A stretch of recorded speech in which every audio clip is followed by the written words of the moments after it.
Hey Texans, last week weather was good, and it looks like there's more great weather in store. The offshore reports from the rigs and deep dropping is on fire. Our freshwater guides say that you're gonna have to fish deep also, so listen up because our guides are standing by here on the Texas Insider Fishing Report. Welcome to the Texas Insider Fishing Report. Presented by Yamaha.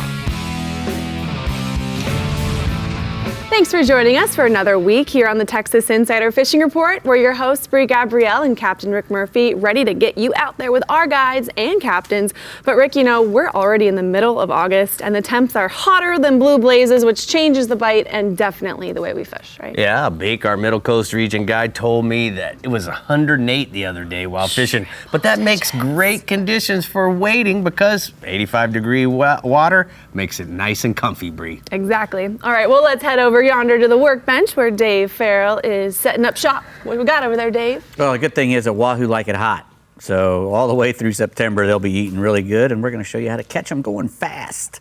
Nice. We're going to go fast today. All right, starting us off in the FISHBITES Upper Coast region is Captain Carl Weston, who's fired up to give his offshore and inshore reports for the week. Give it to us, Carl. Hey guys, we got another hot week of trout fishing here in the Upper Coast, and when I say hot, I mean the temperature has been hovering around the triple digits every day.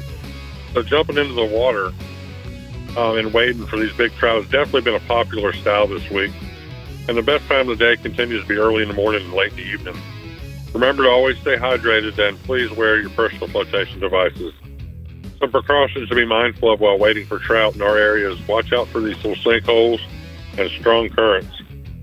Now, on a positive note, the style of fishing, you can move quietly through the water and with little or no noise, and it's great to go stealth mode and sneak up on these big schools of trout without spooking them.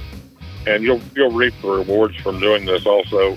You know, the shorelines of jetties and the granite reefs in East Galveston Bay have continued to hold good fish and be some of the best spots for speckled trout this week. We've been throwing some really good-sized live shad at these schools and coming home with some really nice fish. We've got a picture here today, Mr. Cottrell, with a nice stringer of trout. Nice. So moving over to redfish, another summer favorite here. The water temps are ranging from, say, 87 to 89 degrees in the Texas Upper Coast right now. Sabine Lake continues to have stained water, but the redfish seem to be holding steady in the main part of the lake. Over in Trinity Bay, it's been fair when it comes to redfish week. Definitely a little slower on the bite than it's been. But over in East and West Galveston Bays, we're definitely producing some beautiful fish this week. Back to the granite reefs, it is a real good sweet spot. Shrimp on a popping cork has been killing it all week long. And we have a picture of Shane with a nice redfish here today. Nice. All right, let's go offshore, bub. Offshore, tuna is coming in hot on the shrimp boats right now. This time of year, it's been about a month. These fish are collecting up good schools of fish. And so these fish are riding behind the shrimp boats getting a free dinner. Now, when you're fishing the boats for these tasty little guys, you want to start out a safe distance from the stern, as always. Take a look at the old trusty GARMIN and see what you can locate some fish down, suspended about halfway in the water column. And as you start to drift away, throw some of your cut chunk bait and see what comes in to feed. Usually the bonita will come first, but the blackfin will be sure to follow. The heavier your chum, the quicker the fish will come to the boat. While the blackfin tuna are considered one of the smaller species, they are still a lot of fun to catch on light tackle. And I've never forgotten your tip, Rick. When you throw like an orange-colored lure tipped with bait, the bonita seem to shy away and the blackfin will come in and hammer it. And we have a picture of a blackfin here on the deck. That's right. That's a good trick to know. All right, what else you got for us this week, Carl? Well, moving into deep drop, in the deep water, our golden tile fish, yellow edge grouper, barrel, are really, really still strong. With the closing of the federal snapper season, we have to hunt other species of snapper, which consist of vermilion, mangrove lane, queen, some big-eyed toro. There are a lot of fish out there. They're a little harder to find, but hey, they're just as tasty and, a little more challenging, makes it a little sweeter. Now, when you get out to the 1,000 to 1,700 foot range, you're always surprised what you bring to the top. And we had an amazing example last week of William Caldwell. He pulled in a whopper of a queen snapper. It's a new Texas state, pending the state record. And anyways, we got a picture of that fish for you, Rick. What do you think of that one? That's an awesome queen Beautiful. snapper. I've never caught one of those, but we're going to try pretty soon here. Thank you so much, Carl. Good report this week, and it's time to take a look at the Mirror hotspots from the Upper Coast region. Captain Carl says inshore trout wading along the grass shorelines, throwing topwater twitch baits and shrimp under a popping cork, and then offshore tuna. The night fishing at the floaters, free lining live baits while chumming is going to work for those tunas. Bree? So Rick, what was that quick little tip for tuna? Yeah. What was it? So here's the deal. Quick. The bonitas eat everything except for something that's orange. So you use an orange fly or an orange lure, and the tunas will eat it and the bonitas won't. Well, there's something I haven't heard. I Cool. learned that from Robert Trosset. That's a good tip. All right, staying on the coast, we're headed to the ALVEY Reels Middle Coast region, where Captain Bink Gribes can always put us on a big trout or two. But let's have a chat and see what else might be in the lineup for the weekend. Yeah, I'll tell you, big trout has been the norm around here. Had good days this week in the surf. We'll release some 5 to 7 pound trout. Got a kind of an influx of water. Finally got a little return to the southeast. We lost a lot of our westerly wind, and man, that helps things a lot. Our showgrass shorelines have been coughing up good trout. Mullet infested shorelines knee deep. Been working in the shallows on top dogs.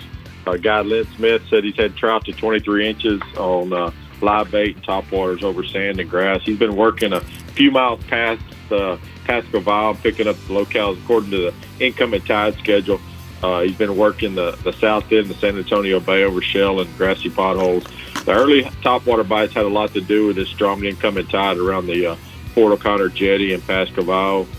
We had a real early bite this morning. I mean, it went to about sunrise and then it shut off, and I did not catch another fish till about 11 o'clock, and then it went off on top waters at about 11 o'clock in West Matagorda Bay, the Surf, and Espiritu Santo Bay. Guide Tommy Alexander said there's lots of 5 to 6 pound trout he's caught and released in East Matagorda Bay while wading and drifting. Anytime you got good water clarity in East Bay, there's a chance that you're going to catch trout of a lifetime there and just been a lot of 5 to 8 pound trout caught this summer. Around Palacios, those deep reefs around the Sunken Shrimp Boat and Coon Island has produced on live shrimp under a popping cork. Half Moon Reef had a lot of fish on it. There's been a lot of undersized fish on it. But if you wait and look at your solar lunar table, when they take off, those bigger fish will eat. Guide Ray Sexton said the upper end of Tres Palacios Bay has improved. He's been throwing top waters and live bait right on the edges of the reef. And then in Rockport, Rhett Price said those piggy perch have been good in about 2 to 4 foot of water. They're tossing those piggies out there for those trout on the north end of Aransas Bay. Shells held most of the fish, but mirror lures and bass assassins have also caught fish right there on that drop-off. And then in Freeport, those jetty rocks are holding good numbers of trout on live shrimp. Don't be afraid to toss the plug on the edge of those jetty rocks early and late because it will get engulfed. Photo there, big trout are always roaming the mud and shell in Matagorda Bay. You always have a good shot. Oof. Right now, our bays are green. The surf is calm, and we're loving it. All right. We'll go redfish. Bull redfish are showing around the mouth of San Bernard River. Guy Chris Caldwell said he's played with some bully redfish on top waters. Most of them have been so big that the hooks are mangling when they come back. Bigger tides have jump-started the redfish in West Matagorda Bay. Al Garrison's, he's caught limits while working the grass lines. Birds have worked over those schooling reds. And then guy Brett Sweeney, he's been posting up with finger mullet on the mud flats and watching his tides and catching those fish as they come across that mud. Lynn Smith said that redfish has been good along the south shoreline of San Antonio Bay. Waders are tossing bait up against the shorelines in East Matagorda Bay, and after they're catching their trout, they're going on those muddy shorelines and catching their reds. And then in Rockport, those back lakes, Allen's Bight, small top waters, Estes Flats, good for mullet and live shrimp while drifting. The Wahoo bite offshore has been good. Our Cochrane numbers remain good in the Gulf as well. Coon pops, mullet, menhaden, croakers have worked. Rolling fish have been seen frequently around the Port O jetty. Some fish to 150 pounds being caught near Sargent, the mouth of Mitchell's Cut. Those wahoo that we were talking about are hanging in about 250 to 300 foot of water while trolling ballyhoos on Islander rigs. There hasn't been that good of a weed line, so they're working behind those shrimp boats. They're fishing 30 pounds. Were caught last week while trolling those lures. And then those kingfish are all over the place. Man, they're from the jetty all the way out to 200 foot of water. They've been trolling blue runners and X-wraps around shrimp boats. Some pluggers around the jetty in Port O'Connor and Surfside. I've been surprised while they're throwing for trout early in the morning. They're catching kingfish 15 to 20 pounds, and a lot of sharks behind all those shrimp boats while they're culling. So there's just a lot of them. Man, there's just all kinds of traffic this week along the Middle Coast, going offshore, working the beach. Everybody's trying to get one more trip before school starts. All right. So we're having a good time. Thank you so much, Bink. Great report from the ALVEY Middle Coast region. It's time to take a look at the hot spots. Bink says inshore, the trout are good on top waters on sand and grass in San Antonio Bay. The redfish are good in West Matagorda Bay on mullet, fished on mud flats. And then offshore, the good for tarpon and around Mitchell Cut for those tarpons. What do you think, Brie? Sounds good to me. Yeah, man. All right, hang in there, Texans. We're exploring the vastness that is the lower fresh region. But first, we're headed to the workbench for rigs and techniques with Dave Farrell. Dave, we're going fast today, huh? Yes, we are. 12 to 17 to 20 knots to try to catch some wahoos going really fast. They are so good. They're so good. Delicious. We'll Hope be you catch back. some.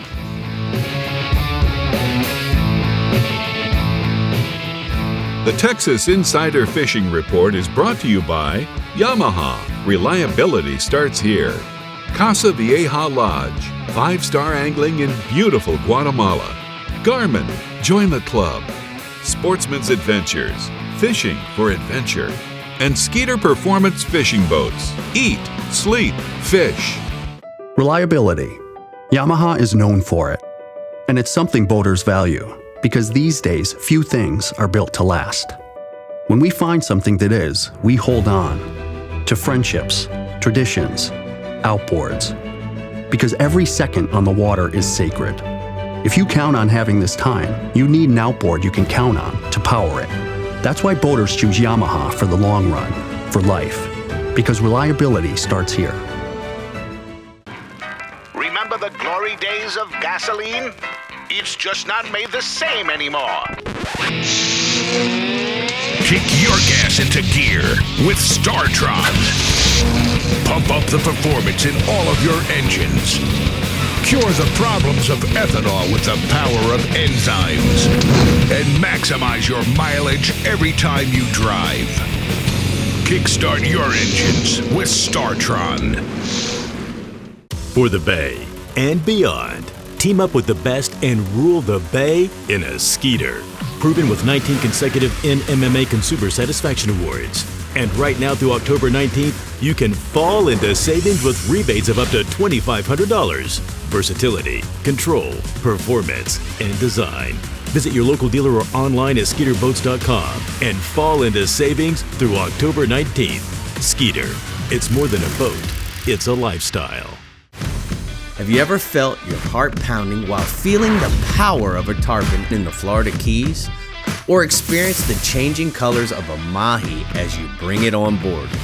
Whether it's in the Bahamas, the Florida Keys, Guatemala, or the Florida Everglades, Murphy's Law Sports Fishing has the ability to guide you to the fish of a lifetime. To book your trip today, call 305-246-0673 or go to murphyslawsportfishing.com.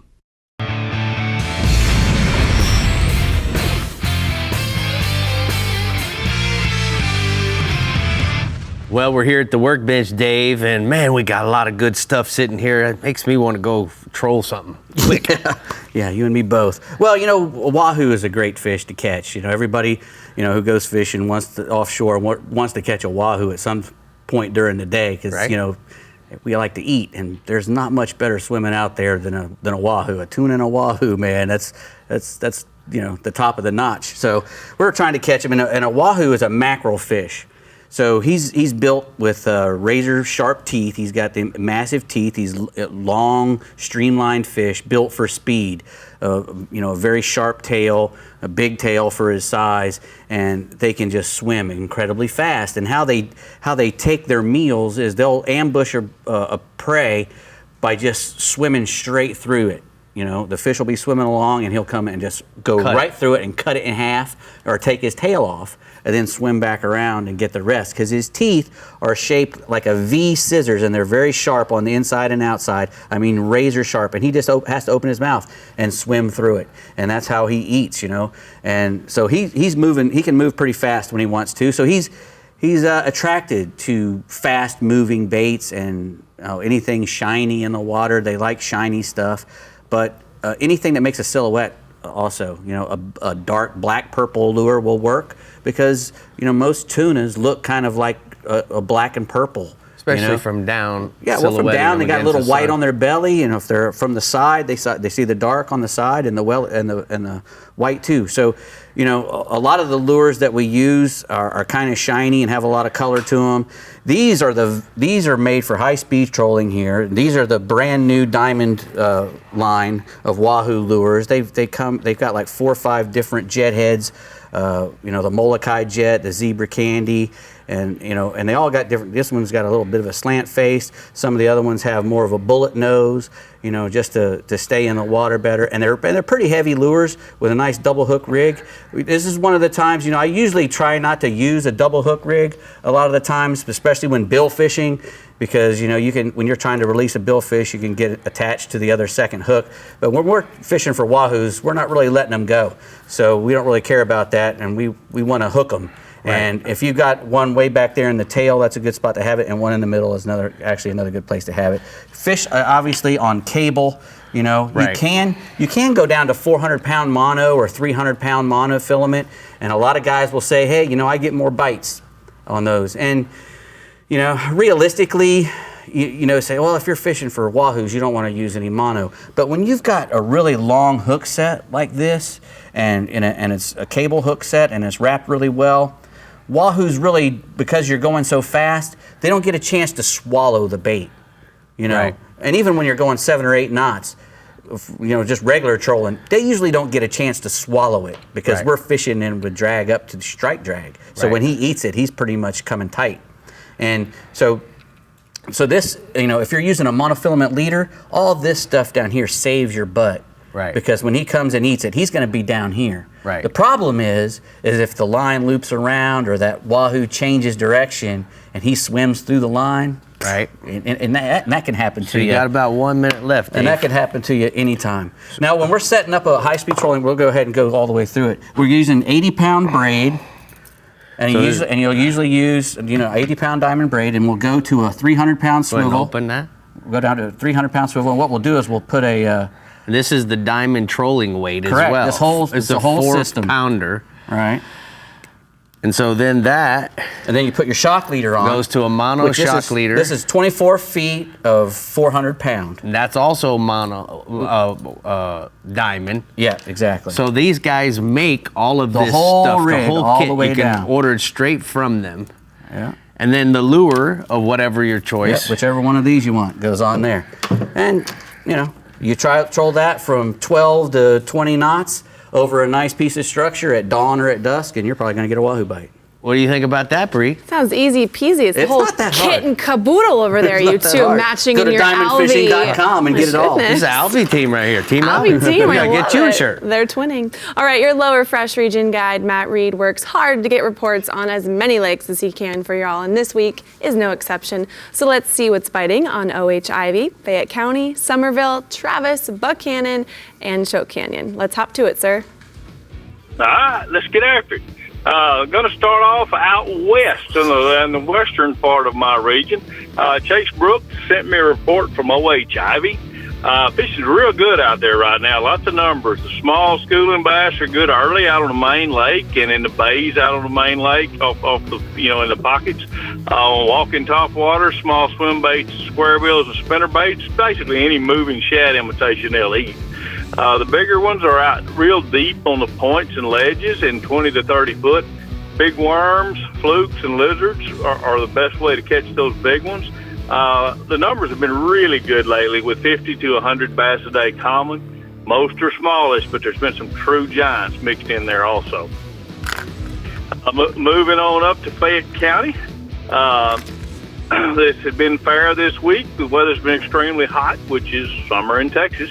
But the thermocline is formed now at that 17 to 19 foot range, and that makes most of the fish stay right above that thermocline. So get your Carolina rigs and drop shots out on the main lake points in that 17, just above the thermocline, and throw you a green pumpkin color soft plastic.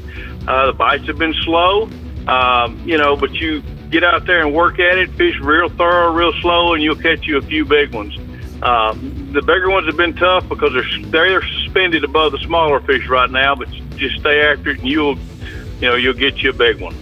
Lake Somerville, it's been slow to fare. Wacky rigs, stick baits have worked well at the outside of the brush line.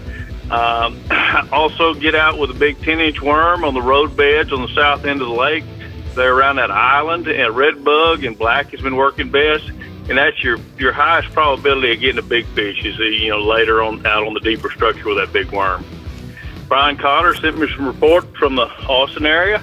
Lake Travis also gotten a little tough, but there's still some nice fish being caught. He says one day they're up in real shallow water, and the next day they can be out in 30 to 50 foot. So you need to try both. Get you a walking top water like a spook or in clear or bone right up on the shoreline or in the dock slips. It's been a great way to catch a big one. If they're not up shallow, get you a football jig or shake your head and move out to the deep rock, in that 20 to 50 foot range, and slowly probe away, and you'll catch you some big ones during the day. Also, there's some numbers piled up out there, so just keep after it and you can have you a good day. Lake Buchanan is fishing well in the morning to get you a popping top water around the shallow rocks. Move out to the ledges later with the day with a jig or a deep crankbait. Choke Canyon, it's all about the grass at Choke Canyon, about the hydrilla. Work the edges of the grass with a fluke or a power worm. Later in the day when that sun gets high, get you a big weight, ounce and a half weight. Punch through the matted hydrilla with a Texas rig, soft plastic, either a creature bait or a big worm. Those big fish will get under that canopy of that hydrilla, and that's a great way to catch them. There's also been a few big ones caught on a deep crankbait out on the ledges away from the grass. Got a picture there? That's a giant that came from Ivy here recently. That fish was actually caught on light tackle while he was fishing for those schoolies. So you never know what you're going to get. I think that weighed right at 11 and a half. Dang. Wow. That's a stud. Tell us about the white bass and stripers, Matt. All right. Lake Buchanan, the fishing's been real good for white bass and stripers. They're all mixed in. You need to get out there off the river channel with your electronics, just troll around, idle around until you find the piles of shad, and then the fish will be grouped up with them. Get you a jig and spoon and get after it. You can catch over 100 whites with many stripers mixed in, during the day, and that's just a blast to go through that many numbers of fish. Got a picture there, just a big old South Texas striper. That's what you're looking for. Yeah, you're absolutely right. All right, well, Bub, we're going to see you next week. Looking forward to it. And we're going to go ahead and take a look at the hot spots from the Lower Fresh region. He says, Ivy Lake is fishing great. The Ivy, I'm sorry. The small bass are schooling on the main lakes, and you can catch a ton on the top waters, crankbaits and swim baits. Throw big worms or jigs on the deep structure in 25 to 40 feet of water to catch a big one. If anybody's ever dyslexic, they're gonna understand why I always switch everything around, because it certainly happens to me all the time. All the time. Yeah. But it's okay, we forgive you. All right, well, everyone, we have a new addition to our set, which I'm sure some of you have already noticed. That beautiful red 1970 Chevy Chevelle over there, which could be yours by purchasing a $25 raffle ticket at lovethefish.com. You donate to CCA and you win a classic car. Sounds like a match made in heaven to me. How many tickets you got, Brie? I got 6. All right. Yep, I'm in it to win it. That's it. All right, hold tight, Texans. We're taking you to the Startron Middle Fresh and GARMIN Lower Coast regions when we return. But remember, to keep up with us, make sure you head over to our website, like us on Facebook, follow us on Twitter and Instagram, and if you happen to miss a show or want to see new fishing adventure videos, subscribe to our YouTube channel, Captain Rick Murphy. We'll be right back.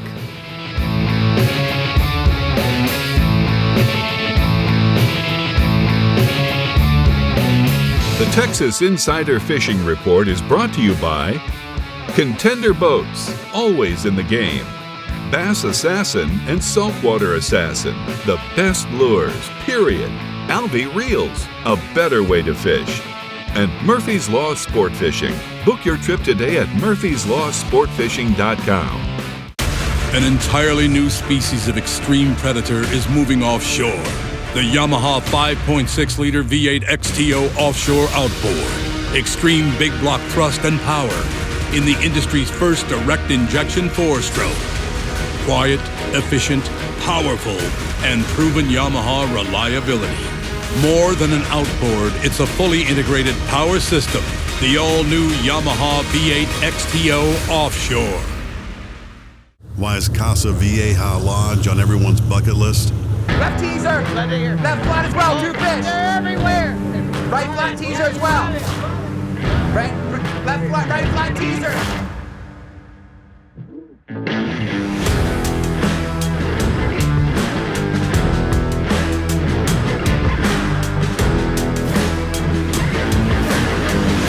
Come to Casa Vieja Lodge and check it off your list.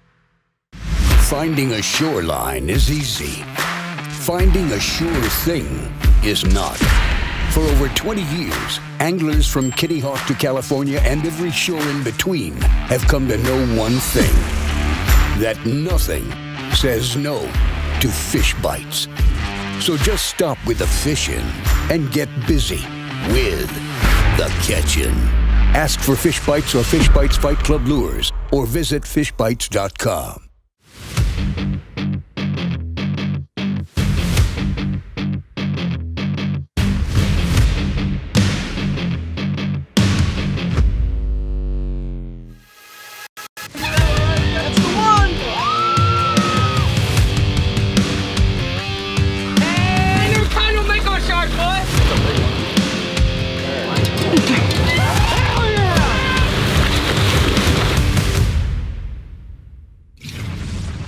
Hey guys, I often get asked, I've got an oil change due on my Yamaha. What oil should I use, Captain Rick? Well, so guys, I came down to Eric's Outboards and I thought I'd really ask the guys who do this every single day on what they would recommend, and I've learned some really cool things. The one thing that you need to understand is in most cases here at Eric's Outboards, they use the 20W40. And the reason why is that you want to have a thick oil to make sure that you protect all those moving parts in this high heat that we have here in South Florida. Now, if you move a little further north or you're in a cold climate, the one thing that I've learned is that you would want to use a little thinner oil like a 10W30 Yamalube, because the colder climates have a tendency to thicken up the oil, so it'll actually work better. Now, keep in mind that a car engine's designed to run between 2,500 and 3,000 RPMs versus your Yamaha 4-stroke motor is designed to run up to 6,000 RPMs. So Yamaha has spent a lot of money on technology to make sure that they've put in some really cool additives so that the oil doesn't break down and it protects your outboard in its maximum weight. Now, when it comes to your SHO, the 4-stroke motors that they have created, we recommend that you use a 530 synthetic oil. And the reason why is that simply this oil is designed for high performance motors. And in the 4.2 liters, it's mandatory that you use synthetic oil. So keep those things in mind. If you have any questions, you can go down to your Yamaha dealership and pick up a Yamaha Maintenance Matters brochure. It'll actually explain a lot of things. And remember one other thing. Whatever you do, don't substitute any parts for your motor. Make sure that you get the proper oil filters and get all the designated Yamaha parts. And if you have any questions, just call your local dealer. In this particular case, Eric's Outboards, my man. No substitutions. Nope. Don't do it. Don't do it. All right, if you're in the Startron Middle Fresh region, our guide Matt Loescher is going to help you try and avoid the heat to get a big one on Toledo Bend, Sam Rayburn, or LBJ. So Matt, what are your suggestions? Matt, you there? Matt. So I'll go ahead and start reading Matt's report while we try to get him back on the phone. So anyway, its first species for the night is the bass. The bass are being extremely rewarding, even though it's hot and grueling lately. It's been a feast or famine kind of a thing in the Middle Fresh region lately. One day you catch, and the next day you don't. The fish are just a little moody right now. So on Toledo Bend, the fish are hanging on the flat points and on the edges of large, shallow flats in 10 to 20 feet of water. The worms and crankbaits are still best, but he's gone to a little smaller type of worm, a bass assassin tap-out worm in June bug or in Houdini color to mimic the shad that the bass are chasing, Brie. He's also been chasing some nice fish on the deep diving crankbaits. Why don't you start with Sam Rayburn, Matt? You there, Matt? All right, well, I'll keep moving until we get him on the phone. Sam Rayburn has... Hey, Rick, are you there? Yeah, I'm here. So go ahead and tell us about Sam Rayburn bite. That's where I'm at on your report. They're chasing bass on the deep drop-offs and the flat points on crankbaits and worms. So his second species is going to be crappies. The crappies are cooperating this week on Toledo Bend. He'd say that the bite is above average, but not necessarily excellent. We're having to be very cautious about setting up on spots so that we don't spook the fish and that they have the ability to deliver the baits to the fish just at the right exact presentation. However, if you do those two things, you can catch a bunch of those tasty slabs. He's catching them in 20 to 30 feet of water on timber and lots of shad around. He's using live minnows, fish tight lines style mostly, but in some cases they're using some monkey milk jigs with a 32-ounce head. He has a picture here of Doug with two big crappies, and Doug was on his bachelor party, and congratulations to you, Doug. Man, you got some nice fish to take home for your party.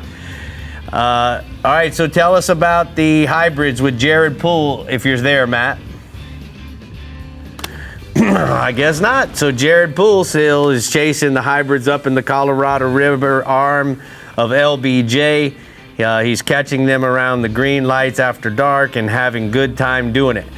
He's got a photo of a man and a boy with the hybrid bass here. There you go. Oh, look at how happy those guys are. Love Jared also explained his business. He's been adding 2 more full-time guides, and he's also gotten a bow fishing boat. So if you want to take a trip doing any one of those things in Central Texas area, Jared Poole is the guy to go with. He's one of his other guides at Hill County Hammer Guides and Outfitters. You can hook you up. And that would be it. So let's go ahead and take a look at the Middle Fresh hotspots. Matt says the bass are in big schools in 10 to 20 feet biting worms on crankbaits. The crappie are hanging in 20 to 30 feet biting minnows and jigs. And white bass are biting at night on crankbaits around the lights. And you know, Brie, sometimes you get these storms that are blowing by, as well as in the hill countries of eastern Texas where he lives. And guess what? Sometimes it happens. You got in and out service. But he'll be here in person next week. He will be, and a few other captains will be here too. We're very excited about it. All right, your captain, Chad Kinney, is giving you lots of options for your weekend excursion in the GARMIN Lower Coast region. So Chad, go ahead and give us the skinny. I tell you what, things are really heating up as far as temperature-wise. Tides are dropping and stuff. We call these dead days of summer starting, but they're not dead for fishing. They're really excellent. You just got to change your patterns up and stuff. So we'll talk about that. Starting out with the inshore, bay fishing, been really good out of South Padre Island for trout and some redfish. Trout still been holding that 4 to 5 feet of water, along with the drop-offs and grass beds. And fish are around the Gaswell Flats, 3 islands, and definitely still around the lower coast jetties here. So talking about trout fishing, I said along those deeper grass beds, along Lombard or South Padre Island, look for that 4 to 5 foot of water depth in the grass beds on scattered bottom. When I talk about scattered bottom, I mean you can't see it if you're in 5 foot, But if you're in your Garmin lower unit, you can actually check and see. You'll see a grass bed pop up, and it'll go down like flat. Well, that's a sand pocket, and that's where you want to kind of keep on that scattered bottom area. So they're also holding on a longboard and the drop-offs and the guts that are running through it.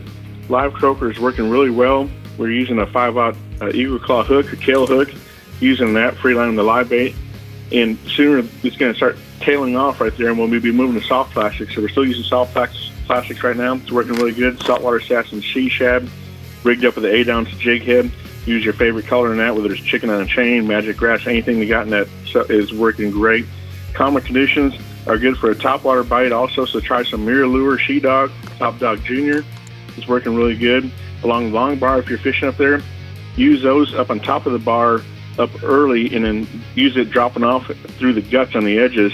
And then the early bites been a lot better in really late evening. The midday bites kind of slumping off, so make sure you hit your spots real early, take a break for lunch, and go back out later on if you're going to do that. Moving for redfish, they've been showing up in the flats around Gaswell Flats, 3 islands. Topwater bites really good early. I've been throwing a pink mirror lure, Top Dog Junior. Look for some mullet or bait moving early, wakes pushing. It's really calm conditions, so you got to really start reading the water right now.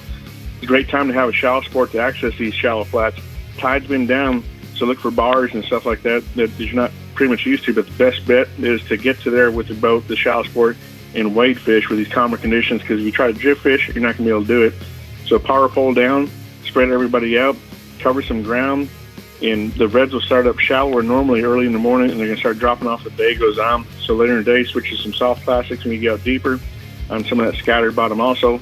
Saltwater assassin, or tie on a fish bite fight club with it's a scented bait, which works great. Maybe put it on a popping cork or free line and jig it in a deeper water. It's working excellent. So heading offshore, there's so much stuff going on. Water's changing, blue water's getting closer. I go on for a long time, but I got to just tell you what's going on for good action. Plenty of action for offshore. Bonita, kingfish, Jack Crevalle, tuna, state water snapper still open. You get 4 per person per day, 15-inch minimum. Bonita, we normally don't talk about, but there's a whole bunch of fish out there. A lot of fun to catch. They'll hit your lines, they'll rip it, have a good time, especially for kids, family. But they're also primarily sport fish, but they can be used excellent snapper bait and also for trolling. Belly strips, you can rig them up with a belly strip and rig them on a smaller islander. Works excellent. And these bonita would be on bait balls with birds if you're working on a shallow sport, working out the jetties, or around shrimp boats if you're heading out deeper. Troll 3 lines with some smaller islanders rigged with Momoy 6 to 80 pound leader. Troll about 7 to 8 knots, and you're going to have plenty of action. And just troll 2-3 lines, like I said, because you're going to have probably triple hookups when you get there. It's great fish for anglers, for practicing going on, and like I said, bait. And it's always exciting, good stuff. So I got a picture here of a bonita, which I've never shown, I think, in the last 4 years. But this is Harper, been offshore with me, and that's our first offshore fish ever. So that's pretty cool stuff. Well, we appreciate you sending that picture in, dude. Okay. Yeah. What else good you got? So kingfish are going absolutely nuts right now with the temperature up and everything else like that. From the beachfront, jetties, out to structure, smaller shrimp boats, everything else like that. They were mirror lure divers. Just put 2 lines out. Don't even put 3, because you're going to get nailed. Trolling at 5 to 6 knots, and it's going to be a good early morning bite all through the middle of the day. But there's plenty out there. Action is fast. Make sure you put a wire leader on there, of course, with a haywire twist. If you really want some fun action, you can tie a mirror lure diver on, or top water if you would like to, also with a wire leader also behind the shrimp boats. But put a 200 ALVEY spinning reel on there, spool it with 65 pound diamond braid, and you're going to have a great lure to cast out there and a great reel with a drag system that can hold it. And these fish to make a fast run. You can see them. The watercolor is getting great. They're toothy, so be careful handling, but you'll have a blast doing it. So go out there and enjoy the beachfront area in the state waters. So, Chad, I know I talked to you earlier today, and you were just getting in from fishing. How was your day? What'd you catch? We hammered, and we got snapper. We got kingfish. Everybody was wound up, had kids in there caught kingfish. We're doing circles around the boat and stuff. So the fishing's just phenomenal out there. And I'll be giving you some tips next week on floater rigs, deep water blue stuff. We've been out there looking, and the calm weather's coming through here. So it's going to be great to hit the floater rigs and looking for some rips out there. All right, bub. Well, thank you so much for answering that question. We'll go ahead and take a look at the shallow sport boats hotspots. He says inshore, the lower Laguna Madre has been good inshore for trout and redfish. from South Bay to the gas well flats, and then offshore. Offshore has been producing plenty of kingfish and bonitas around the shrimp boats and good tuna action out deep at the floaters. And if you want to weed out the bonita, that's it. You got to get orange. Go orange. Go orange. All right, look out, Upper Fresh region. We're coming for you next. But first, we're going to check out what shiny new products Dave has for us at the workbench. It's looking good over there, Dave. Yep, look at that. Oh my gosh. Nice. You're so flexible. I'm very limber. Those boots are nice too. You're going to be able to, okay. I think I pulled a hammy. I think you did too. Moving back.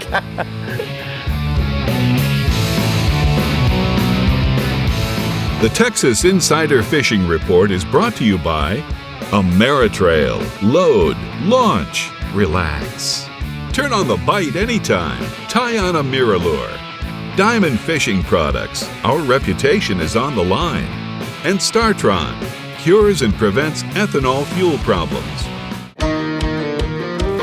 At the pinnacle of super high output, 4-stroke outboard performance, you'll find Yamaha VMAX SHO. Yamaha's game-changing SHO technology. From exhilarating V6 models to the sleek inline 4s, there's a VMAX SHO for everything from bass to bonefish. It's an extended family of 4-strokes engineered for lightweight, inspiring performance, and rock-solid reliability. Discover VMAX SHO and elevate your expectations.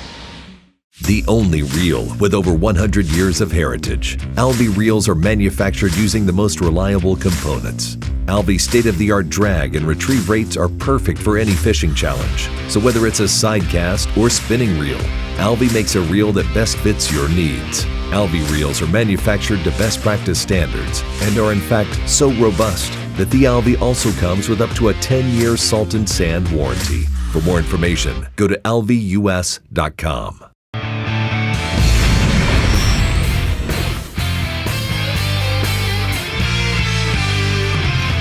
Today's Power Pole tip is about the warranty and the service. Now, Power Pole is owned and operated, family owned and operated, and guys, I want to tell you, with that in mind, that's one of the reasons why they have the best customer service and warranty program of any company in the industry. They want to make sure that your Power Pole experience every single day is flawless. The thing that I like is that you can troubleshoot your problems through the Sea Monster app.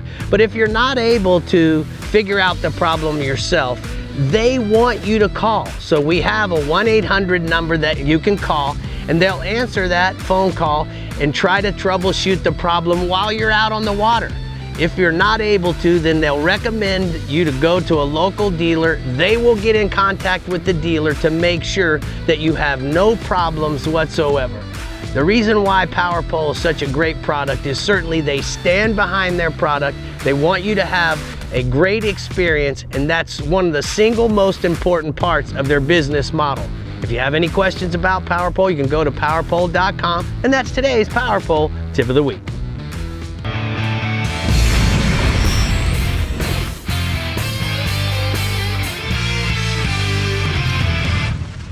Well, we're here at the workbench, Dave. It's time for our new products. We got some really unique things this evening. Well, we're going to start with these this really cool fish art from Cody Richardson. Cody's from Colorado, and he fell in love with fly fishing. He was a firefighter, and he got into fly fishing real bad. and it ate him up. And then he started making the art, fly art, trout, Dolly Vardens, and graylings, and mayflies, and all that kind of stuff, making the art out of license plates. And this is one of his creations right here. It's a redfish out of all Texas. The Texas license plate, red, white, and blue. Right. And then we have a big dolphin with Florida on it, Florida tags. You know what I love about this stuff too, Dave, is that they're individually numbered. Right. So this is number 15 I got you. Of this size and this color. Yeah. Well, and he sends a certificate with them. Yeah, what's cool is, they're all made out of real license plates. It's not a typical wall piece. He has to collect the plates and everything, and he loves to go hunting for them. So he'll make foreign plates as well, like you said, the abaco bonefish. I have an abaco bonefish. Yeah, that's Abaco really cool. Bahamas. And that's what's neat about it. You can pick a place where you catch your favorite fish, and he'll find the license plates. Like if you go to North Carolina every year and go bull red fishing, he can make you a bull red fish out of North Carolina plates. Yeah. So go to Corey Richardson and figure out how to get some of those. CodyRichardson.com, right? Yeah. Mm-hmm. Okay. Next, we got TH Marine. This is called the Steer Stop. And what this little device does is, if you're trailering your boat, you don't want your motor to be rocking back and forth. What it does is it locks your steering system. You just put these little jokers on each side of your motor, and it fills the gaps on the steering rods. Hydraulic steering. Hydraulic steering rods, and it'll keep your motor centered and keep it from flopping back and forth when you're traveling down the road. And I love the fact that depending on which motor you have, they put this on a bungee. Yeah. So if it's a little motor, it might only be this far apart on a 90 or something like that, but then you turn around and go to a big V6. And not only that, the bungee keeps these two things together as well. Right. And also lets you take them off when you need to. So where's that? TH Marine. All right. TH Marine. Next, we got some Bart's Bay Armor shoes. These are wading boots, and their tagline is "Fear not what lies beneath," which they're made out of a puncture. You feel this stuff. It's not just neoprene. It's a puncture and cut-proof material, patent-pending material. That stuff, they just can't get you when you're wearing them. So for stingrays and whatnot, these are safe for that because they're puncture and cut-proof. So wow. Even under the soles, rubberized. Then that rubberized lower area is even tougher because they put rubberization on top of this stuff. Yeah. And makes it even tougher. And you can wear them without socks or whatever. You can put a sock on them. You can even order a pair that are 2 sizes too big and wear them with wading boots or something. With a pair of waders with feet in them that with socks, and you can wear them. A great zipper that's not going to corrode. The zipper goes all the way down, which is awesome, and it gives you a really wide step out, which you're not fighting with them to get them off. And the neoprene keeps the sand out too. Exactly, and the height. Yeah. Very well Instead of having to wear, lace Converse tennis shoes, there you go. Very well thought out, those guys. are way better. BartsBayArmor.com. And last but not least, we got some hyperelastics from Patrick Sabile and, the Band of Anglers. Really cool hyperelastic stuff. This material is, hold on to that thing, it is incredibly strong. You can't hardly break it. And you don't want to put it with your regular worms and stuff because they'll melt each other, but you can't just break that stuff. And it comes in that's called the Dead Alive Swimmer. It's a 4 inch, comes in a 5 inch as well. It's a floating soft body, so you can and it comes in 2-pack, one with a weighted hook and one without. You can, and you can also rig this. He's got all the channels and stuff in there. What's really cool about Patrick's baits, all of them have the channels and stuff already in it for however you want to hook them. And a lot of guys will hook that one so that it's just on its side and it'll just flop around on the top. And this is the really cool one, their dart spin. We've had the dart spin on here before, but not the little dart spins on the jig heads that they're making now. Which, those things don't those things just look delicious? They look good. They really do. They look good. really good. And again, they're molded out of that same kind of plastic. They come in 3.5, 4.5, and 5.5 inches. And Band of Anglers. That combination of the soft plastic and the spinnerbait is really unique and really turns them on. Yeah, man. Anything that spins. Yep. And it's shiny. All right. All right, Brie. I like shiny things too. Okay. All right, well, Johnny Geis is our caboose tonight, and he's wrapping things up for us in the Upper Fresh region. What's looking good for the weekend, Johnny? Hey, Rick and Bree. Well, you know, Oak Fork's got, Lake Fork here, it's got over 50 bass tournaments a year, but there are beginning to be more and more crappie tournaments, and I was going to cover that today.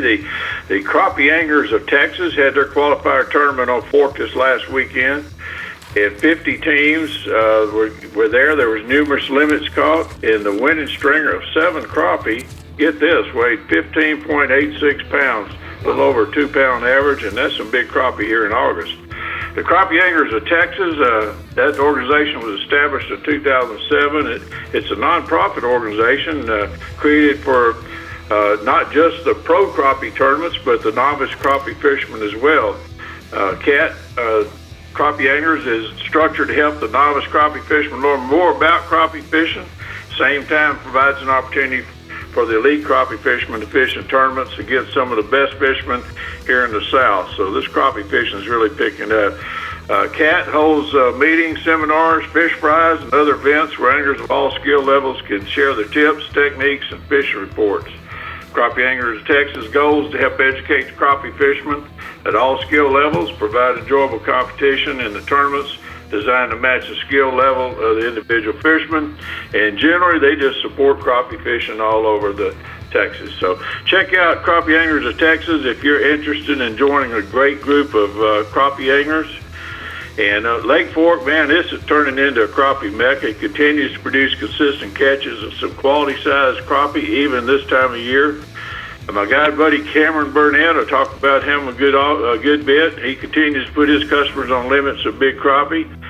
Cameron says the crappie are on the move right now. The migration has been out to deeper water. These are 100-degree afternoons we've had. They've helped create that thermocline, and the crappie seem to be moving to the deepest water above that thermocline. So they're biting best right now on jigs, tipped with the minnow. I'm fishing straight minnows with my customers. They seem to catch them better, but Cameron's using the jigs, putting the minnow right in behind it.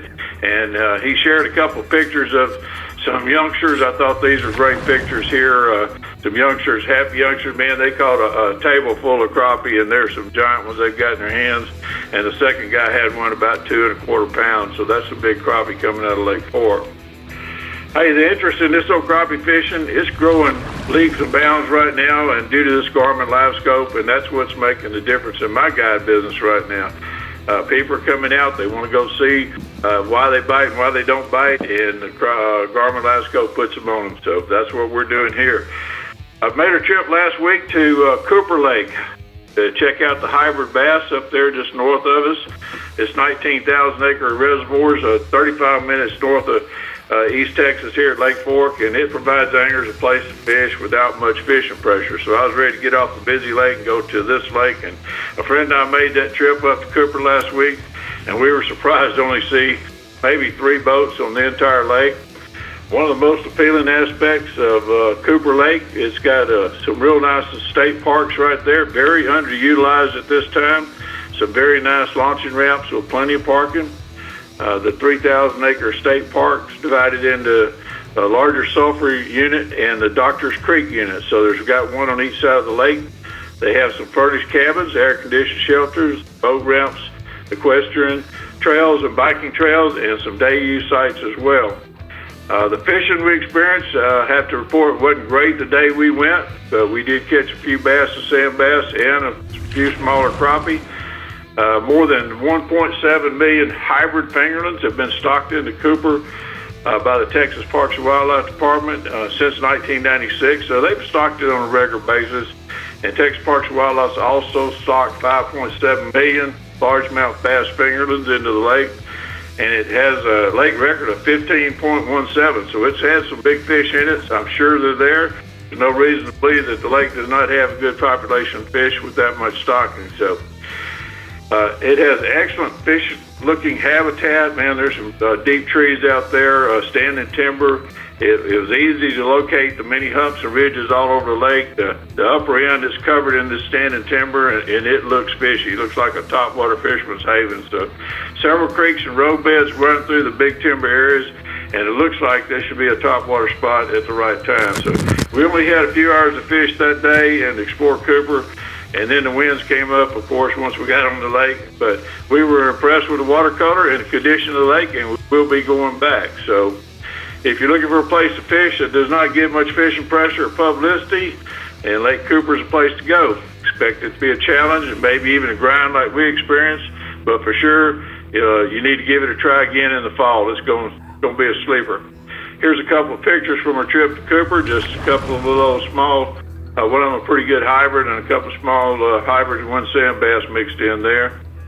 Anyway, I hope everyone tunes in next week for a 100th episode of Texas Insider Fishing Report. Rick, sure look forward to being on set in person and getting to fish with the Captain Rick, and hope you're planning to take us to your best spot. So. All right, Johnny, we'll see you next week. All right, bud, we're going to go ahead and take a look at the hot spots from Johnny's Lake Fork and Lake Cooper. Largemouth bass using a variety of plastics, crankbaits, chatterbaits, fish holding in 16 to 25 feet of water. The white bass are excellent, 25 to 35 feet with slabs, splitter baits, and jigging spoons over the humps, flats, and near main lake drop-offs. The crappie are good with minnows on brush piles and timber edges.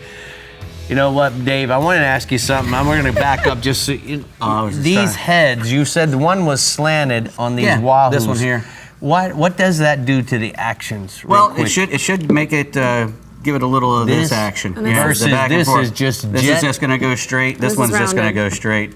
As a matter of fact, if you pulled this one by itself, the faster it goes without a weight, it'll want to come up to the top because this will act like a boat hull, and it'll want to come to the top no matter how heavy it is. That's why you want to use that trolling weight with it. And these, this with this flat face, it's going to go straight as well. The only time you have to worry about a thing moving around is when you start slanting it and then you start moving the hole. Diamond named this the drunken who. The drunken who, because it's going back and forth. All right, guys, extra show and tell for you. Be a drunken who. We'll see y'all next week. Make sure to tune in. We're going to have 4 of our captains on set. It'll be a good time. Bye-bye. Have a good weekend. Bye.